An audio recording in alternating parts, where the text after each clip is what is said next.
The honourable member for Mallee. The question is that this bill be now read a second time, and I call the honourable member for Hotham.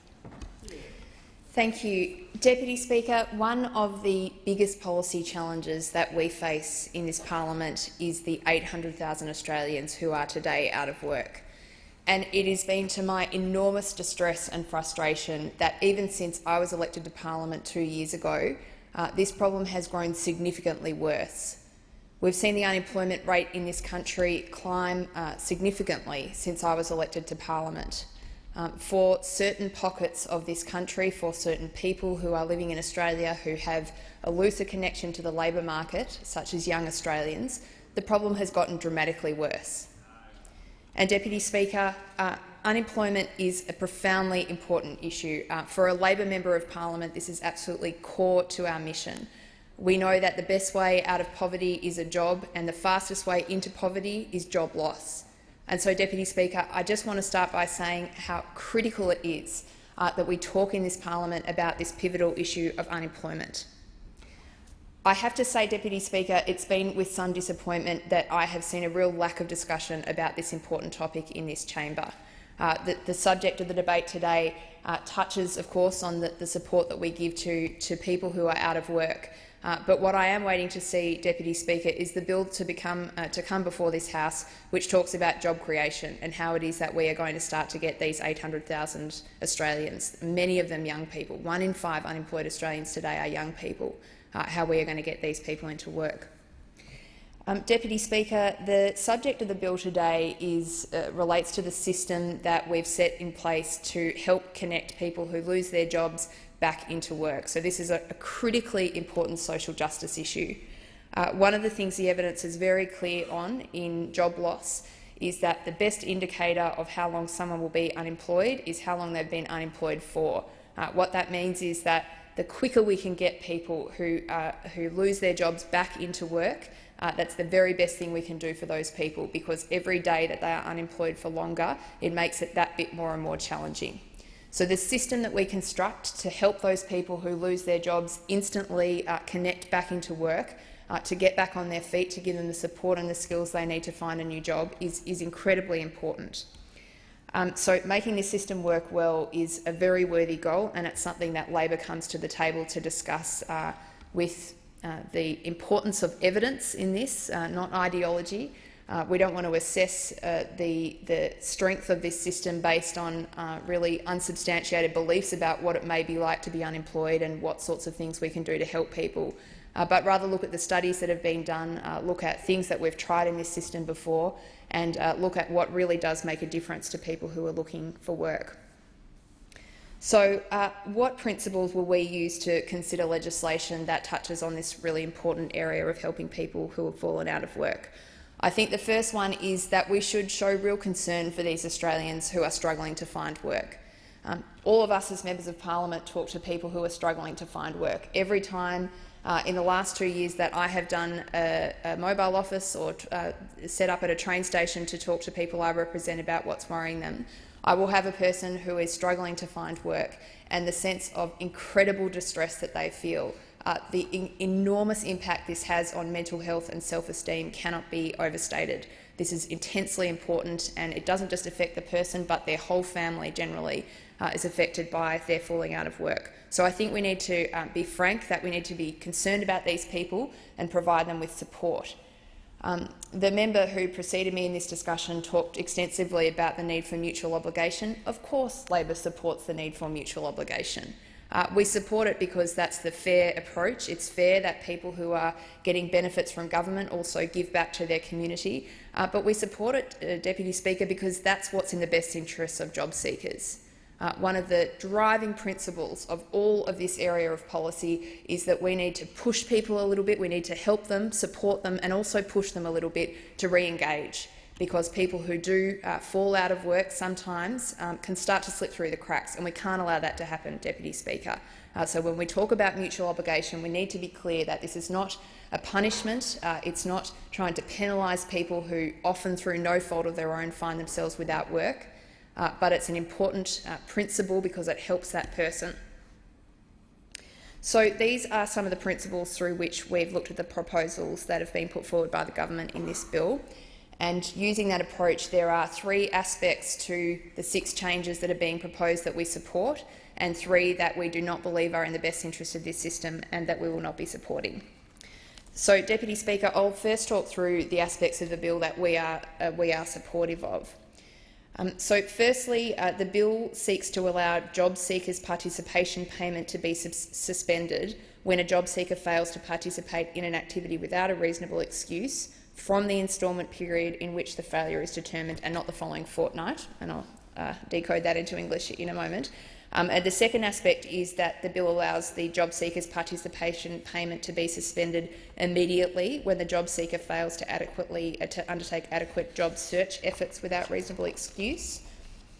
And the final of the the 3 provisions that we will support is that the bill will rename all failures resulting in short-term financial penalties as no-show, no-pay failures. So, Deputy Speaker, what does all that mean? Well, the central meaning of all of this is that what the government is proposing is trying to bring the penalty associated with failing to comply with the job seeker system close into the actual action, which was the failure to comply. So what it means is, if you're judged not to have turned up to your appointments and this is a consistent failure, the failure of the government to continue your payments will be brought right back to the actual point in time that this behaviour occurred. It sounds like a small thing, Deputy Speaker, but it's actually critically important. What we are trying to do is perfectly line up the failure to comply with essentially what is the punishment or the incentive to recomply. And the reason that Labor will support these provisions, again, is got nothing to do with anything punitive, but because we know that when we do this, when we bring those 2 things together, the job seeker is absolutely clear about what it is that the reason that their payments have been ceased. And what we can show is that this actually reduces the time that people are without payment. This is very much consistent with Labor's approach to this policy space while we were in government. Labor, of course, has always encouraged job seekers to engage with employment providers, but this evidence that we've worked on while in government does show that this short period between the reason for suspension and the reduction in income is important, and it's productive, and previous efforts to line them up have reduced the day's payment for the person who is the job seeker. All of these things are terribly important because we're trying to tighten up this system, again, Deputy Speaker, to ensure that people who are without work are not allowed to fall through the cracks. We can't, in good conscience, allow people who fall out of work to disengage completely with the system. We need to encourage people to keep trying to get back on their feet and to get back in the game. And really, these amendments, the 3 amendments that I've referred to, are really trying to achieve that. So for those reasons, Labor will support them, and we're happy to continue to improve the system. But I did mention earlier, Deputy Speaker, that one thing that Labor is not going to do is confuse the job seeker system, which primarily exists to support people back into work, with some form of punishment. Because there are 800,000 Australians out of work today, Deputy Speaker, and surely no one in this House believes that all of those people are completely at fault for what's happened to them. These are broader macroeconomic issues that they, in a sense, are the victims of, and we do not. It is completely inappropriate to decide to create a system of punishment to bully those people into jobs that, frankly, don't always exist for them.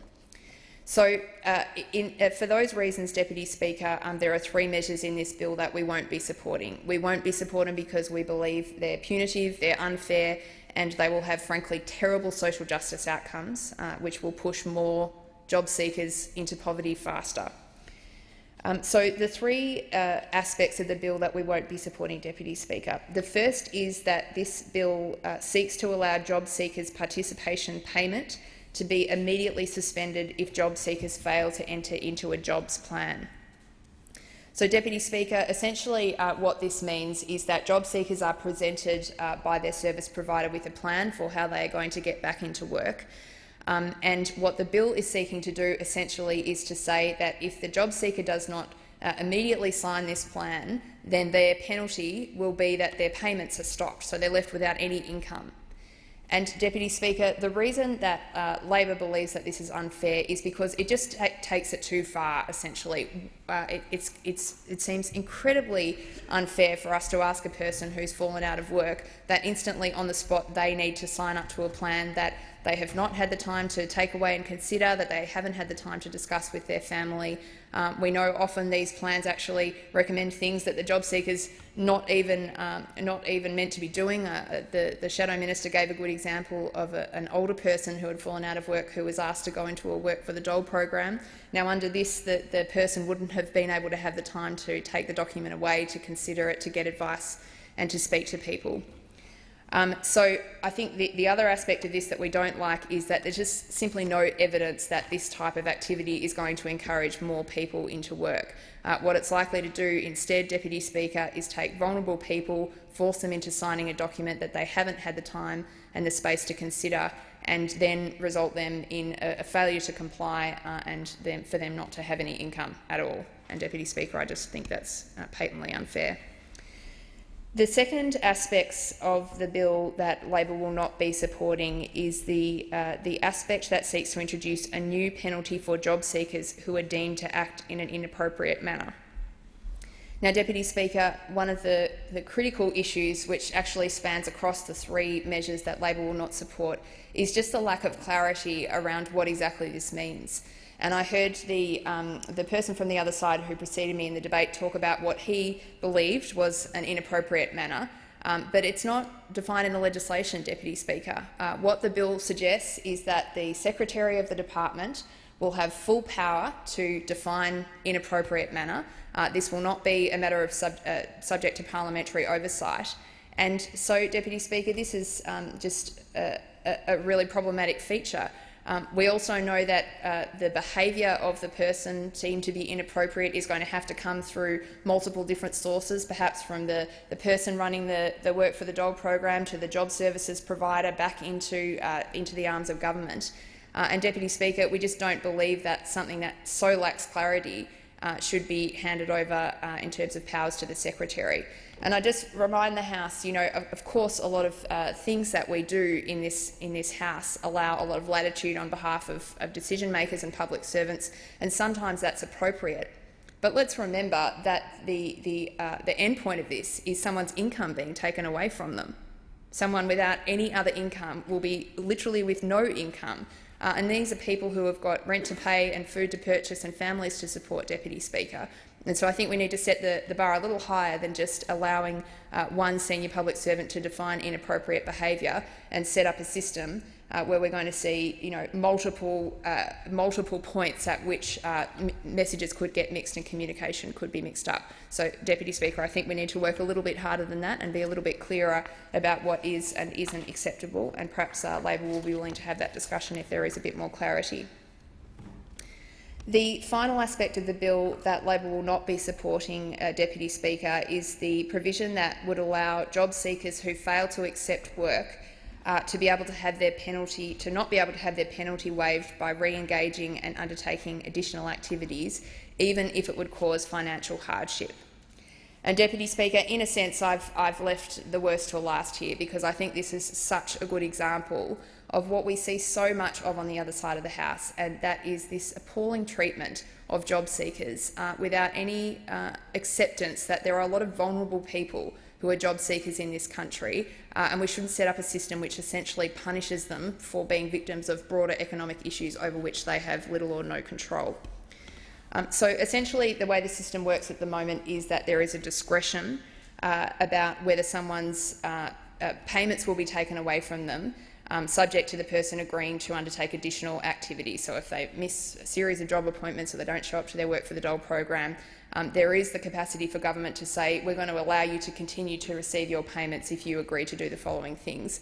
This bill seeks to take that discretion away, Deputy Speaker. So what we're talking about here is many more job seekers who will be left without income, and the specific provision says that it doesn't even matter if this is going to cause financial hardship to the person. So we're talking here about vulnerable job seekers who are definitely going to be, put in situations where they may become homeless, because these are the most vulnerable people who are job seekers, and the discretion to decide whether to take that payment away or not is being dealt with.